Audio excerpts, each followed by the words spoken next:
എന്നിട്ട് അവന്മാരെ എങ്ങോട്ടാ പോയത്? അതെനിക്കറിയില്ല. ഫാർമസിന്ന് ഇറങ്ങിയിട്ട് ഇങ്ങോട്ട് വരാൻ ഞാൻ ആവശ്യമില്ലാതെ പല വഴിയും ചുറ്റി. ആരെങ്കിലും ഫോളോ ചെയ്യുന്നുണ്ടോന്നായിരുന്നു പേടി. എന്തായാലും നീ ഇനി ഇവിടെ നിൽക്കുന്ന അത്ര പന്തിയല്ല. വേറെ ഏതെങ്കിലും സ്ഥലം കണ്ടുപിടിച്ചേ പറ്റൂ. നിനക്കും ഞാനൊരു ശല്യമായി അല്ലേ? ഈടാ, ഞാൻ അതല്ല പറഞ്ഞത്. അവന്മാർ ഏത് സമയത്തും ഇവിടെ എത്താം. നീ ഇനി ഇവിടെ തങ്ങുന്ന അത്ര സുരക്ഷിതമല്ല. ഞാനിനി എങ്ങോട്ടാടാ പോണ്ടത്? നീ സമാധാനമായിട്ടിരിക്കുക.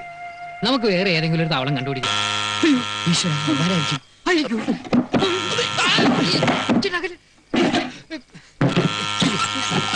കസേര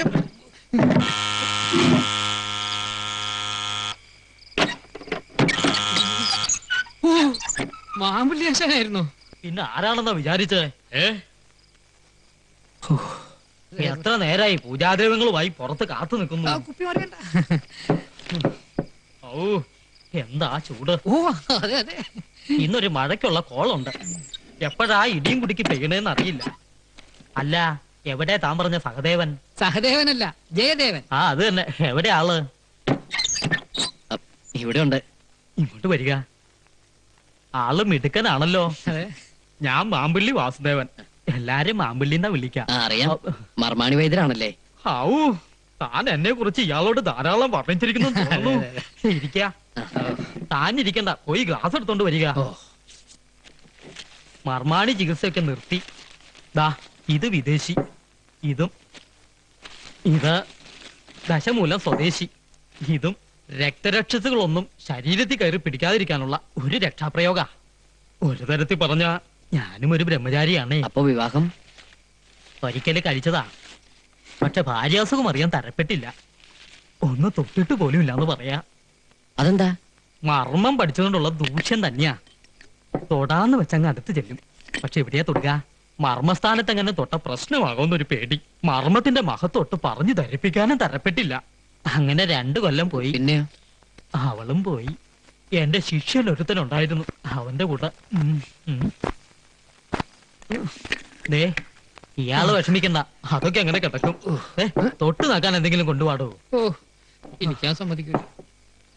ഇവിടത്തെ ബ്രഹ്മചാരികൾക്ക് വേണ്ടി ഇടയ്ക്കിടയ്ക്കൊക്കെ ഇങ്ങനൊരു പൂജ പതിവുണ്ട്. എന്താ നോക്കണേ? അളവ് കൃത്യായിരിക്കും. ജയദേവൻ എങ്ങനെയാ? പൂജാതി കർമ്മങ്ങളിൽ താല്പര്യമുണ്ടോ? വല്ലപ്പോഴും. ഇങ്ങോട്ട് എടുക്ക.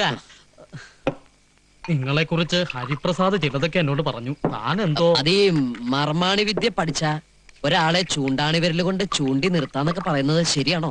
സംശയമുണ്ടോ? എന്നാ പിടിക്ക. എന്റെ പറച്ചിനിക്കട മുത്തപ്പ, മിന്നിച്ചേക്കണേ. വിരോധമില്ലെങ്കിൽ എന്നെ വിദ്യ ഒന്ന് പഠിപ്പിക്കാമോ? ആവാലോ. നല്ലൊരു മുഹൂർത്തം നോക്കി തുടങ്ങി വേണ്ടു. ഇന്നൊരു കാര്യം, ഏകാഗ്രത വേണം. മനസ്സിൽ ഭയമേ ഉണ്ടാകാൻ പാടില്ല. എന്തോ വാതിൽ തുറക്കണോ?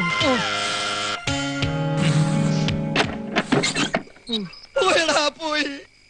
ആര്? നമ്മുടെ പ്രേമദാസ്. അവനോടെ പോയി? സർക്കാർ ആശുപത്രി ജലവാടി കിടന്ന് 3 ദിവസം മുമ്പ് മരിച്ചു പോയടാ.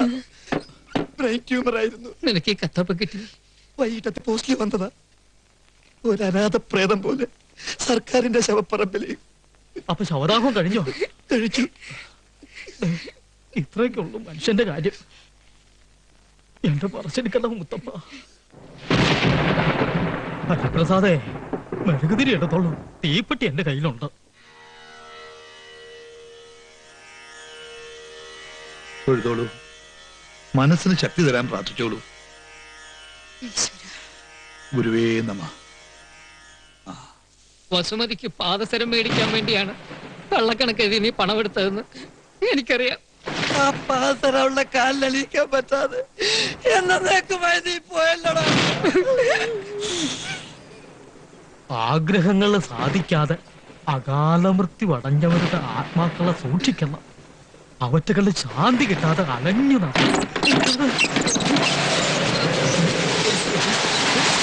പോയി വാതിലടയ്ക്കുന്ന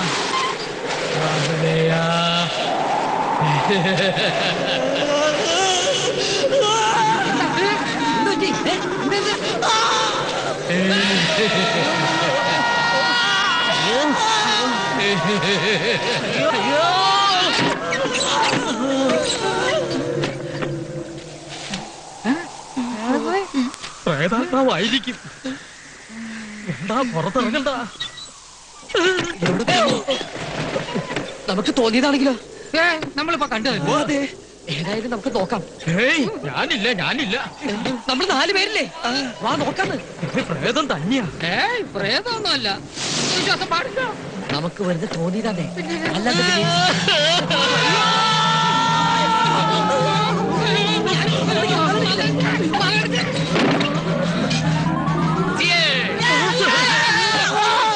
ആരും പേടിക്കണ്ട. I am really happy.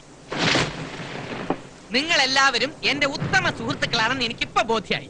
എന്നോട് സ്നേഹമുണ്ടോ എന്ന് അറിയാൻ വേണ്ടി ഞാൻ തന്നെയാ എന്റെ മരണ വാർത്ത എഴുതി അറിയിച്ചത്. സത്യമാണോ പ്രേമദാസ? സംശയം ഉണ്ടോ? ഇതേ കുത്തു നോക്കിയേ. എന്നാലും ഇത് കുറെ കടുത്തു പോയിട്ടോ. ഇങ്ങനെ ഒരു നാടകം കളിച്ചതിന് എല്ലാവരും എന്നോട് ക്ഷമിക്കണം please. Hello, I am Pretadasan, ഛി, പ്രേമദാസൻ. ഞാൻ ജയദേവൻ. അറിയാം, ഞാൻ പുറത്ത് നിൽപ്പുണ്ടായിരുന്നു. അതെ, ഞാൻ ആളല്പ തരികിടയാ, പക്ഷെ സത്യമുള്ളവനാ. അല്ല മാമ്പള്ളി, ആ നീലേണ്ടം വൈദ്യരോട് പ്രതികാരം ചോദിക്കാതെ എനിക്ക് അങ്ങനെ പെട്ടെന്ന് മരിക്കാൻ പറ്റൂ? എന്നെ അന്യായമായി പിരിച്ചുവിട്ട ആ കംസനെ കൊല്ലാൻ ജനിച്ച ശ്രീരാമനാണ് ഞാൻ. കംസനെ കൊന്നത് ശ്രീകൃഷ്ണനാടോ? ആ, അതിനെ കുറിച്ചൊക്കെ ഇപ്പോഴും ചെറിയ തർക്കങ്ങളുണ്ട്. ആർക്കവിടെ അവിടെ നിൽക്കട്ടെ.